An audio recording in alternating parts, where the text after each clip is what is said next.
Hello, today we're going to be doing Is This String Unique? Which is from my Common Interview Question series.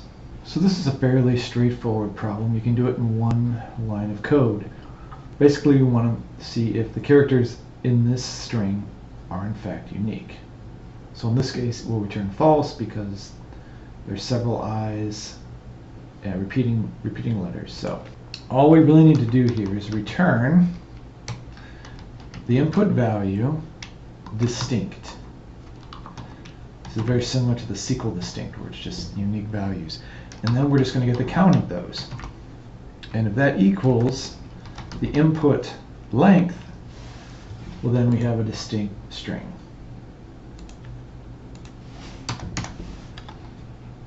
Let's run that.